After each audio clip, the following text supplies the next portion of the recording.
Hello everybody and welcome to the educators physics question series. My name is Gaurav Chauhan. हम इस question series के first chapter के अंदर है अभी रेक्टिलिनियर मोशन, उसके 10th क्वेश्चन को हम कवर कर रहे हैं। ये question average velocity and average speed in दोनों टॉपिक्स का एक कॉम्बिनेशन है। तो चलिए पढ़ते सवाल। A car runs at a constant speed on a circular track. एक कोई सर्कुलर ट्रैक है जिसके ऊपर कार जो है वो कांस्टेंट स्पीड से जा रही है। ऑफ रेडियस 100 मीटर, वो जो सर्कुलर ट्रैक है उसकी रेडियस हमें देके रखी है 100 metres. Taking 62.8 seconds on each lap. Car जो है वो एक लैप मतलब एक चक्कर काटने के लिए 62.8 सेकेंड्स का समय लगा रही है उस सर्कुलर लूप के अलावा। सवाल में पूछा हुआ है average speed and average velocity on each circular loop will be what. उस सर्कुलर लूप के दौरान एक चक्कर काटने के दौरान गाड़ी की एवरेज स्पीड और एवरेज वेलोसिटी क्या रही होगी ये हमें बताना है।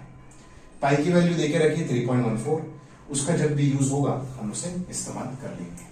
4 ऑप्शन देके रखे हैं जिसमें से सही है। तो चलिए सबसे पहले सवाल का डायग्राम बनाते हैं।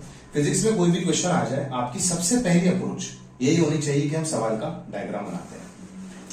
ठीक है, a car runs at a constant speed on a circular track. ऐसे ही मान लेते हैं ये वो सर्कुलर ट्रैक है जिसके ऊपर कार चल रही है, कांस्टेंट स्पीड से जा रही है। तो ऐसे ही फिर डायग्राम बना दो, v constant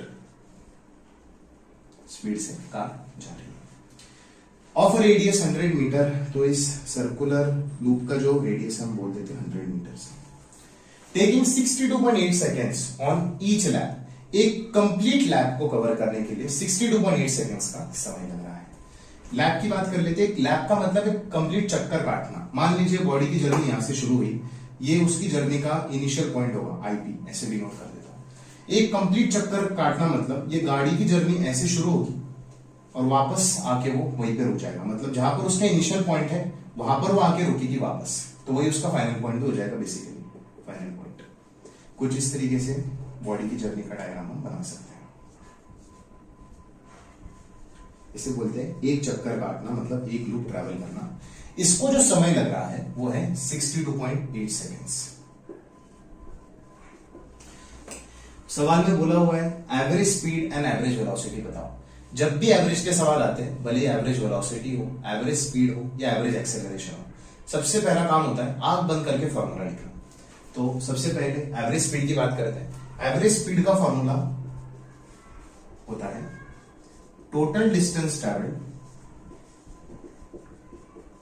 upon total time taken. Average speed मतलब बॉडी ने अपने कंप्लीट जर्नी के दौरान कितनी डिस्टेंस ट्रैवल की उसको डिवाइड कर देंगे बॉडी ने कितना समय लगाया उस कंप्लीट जर्नी को कंप्लीट करने के लिए, उससे एवरेज स्पीड आ जाएगा। तो बस फॉर्मूला में अभी वैल्यू सब्स्टिट्यूट करनी, हमारा आंसर आ जाएगा।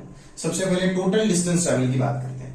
एक लूप की बात चल रही है यहाँ पर, एवरेज स्पीड और average velocity each circular loop, मतलब एक लूप के लिए पूछे गए सिर्फ। तो लिखते हैं यहाँ पर एवरेज स्पीड बराबर total distance travel. Total distance travel मतलब बॉडी अपनी जर्नी के दौरान कितनी डिस्टेंस ट्रैवल कर रही है। हम बोल सकते हैं एक चक्कर काटने के लिए ये जो बॉडी है ये सर्कल के अलाउंग ट्रैवल कर रही है, मतलब वो इस सर्कल की जितनी भी लेंथ होगी उतनी डिस्टेंस वो ट्रैवल कर रही है। सर्कल की लेंथ को बोला जाता है सर्कमफरेंस। सर्कमफरेंस का फॉर्मूला होता है 2 पाई इंटू रेडियस, छोटी क्लासेस में पढ़ाया जाता है। तो हम बोल सकते हैं कि टोटल डिस्टेंस ट्रैवल हो जाएगी इस सर्कल की length circumference 2 pi into radius. लिख सकते हैं 2 into pi into radius 100 metres divide by total time taken. एक लूप को ट्रैवल करने के लिए समय कितना बोला हुआ है 62.8 सेकेंड्स लगता है, तो लिखो 62.8 सेकेंड्स।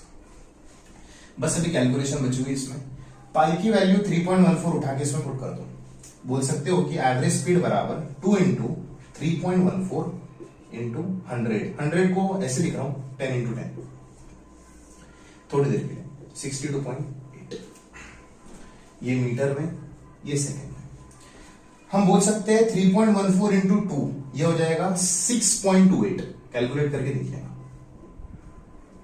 इस 6.28 को 10 से मल्टीप्लाई करेंगे ये हो जाएगा 62.8।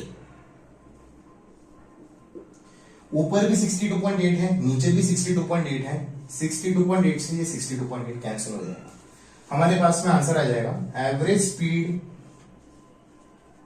बराबर 10 मीटर पर सेकेंड। ये हमारी एवरेज स्पीड आ चुकी है 10 मीटर पर सेकेंड के बराबर। तो इतना पार्ट तो सॉल्व हो गया क्वेश्चन का, सिर्फ एवरेज वेलोसिटी बची हुई है।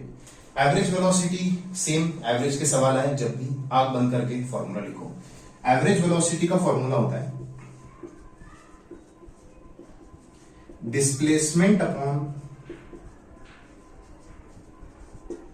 Total time taken during the journey. Body की कंप्लीट जर्नी के दौरान कितनी डिस्प्लेसमेंट हुई है डिवाइड बाय उस जर्नी को कितना समय लग रहा है, टोटल टाइम टेकन। इससे एवरेज वेलोसिटी आ जाएगी हमारे पास में। डिस्प्लेसमेंट की बात करते हैं। डिस्प्लेसमेंट होता है initial point of the journey और final point of the journey के बीच की सबसे छोटी डिस्टेंस।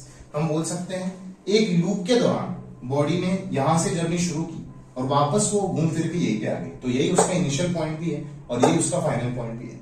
तो हम बोल सकते हैं इनिशियल पॉइंट और फाइनल पॉइंट एक ही जगह पर है और डिस्प्लेसमेंट होता है इनिशियल और फाइनल के बीच की छोटी डिस्टेंस। बोल सकते हैं इनिशियल फाइनल अगर एक ही जगह पर है तो इनिशियल पॉइंट और फाइनल पॉइंट के बीच की जो डिस्टेंस होगी वो 0 होगी। तो डिस्प्लेसमेंट भी कितना होगा 0 equal to 0 divide by total time taken कितना आ रहा है 62.8 सेकेंड्स। एक लूप को ट्रेवल करने के लिए उतना समय लग रहा है, ये मीटर में ये सेकेंड में। तो हम बोल सकते हैं एवरेज वेलोसिटी कितनी आ जाएगी यहां से 0 मीटर पर सेकेंड। ये एक वेक्टर क्वांटिटी होती है तो ऐसे भी लिख सकते हो average velocity vector is equal to displacement vector upon total time taken. Average velocity आ जाएगा 0 वेक्टर। ठीक है, तो एवरेज स्पीड आ गया 10 मीटर पर सेकेंड, एवरेज वेलोसिटी आ गई 0 मीटर पर सेकेंड। ये आंसर आपका सही है। Average velocity 0, average speed 10 metre पर सेकेंड। क्वेश्चन में जो ऑप्शंस देके रखे उसमें एवरेज वर्ड मेंशन इसलिए नहीं किया हुआ है मैंने, बिकॉज अधिकतर किताबों में ये क्वेश्चन इसी तरीके से दिया हुआ है। फिर भी अंदाजा लगा सकते हो यहां पर अगर एवरेज पूछा है तो ऑप्शंस भी एवरेज के ही होंगे।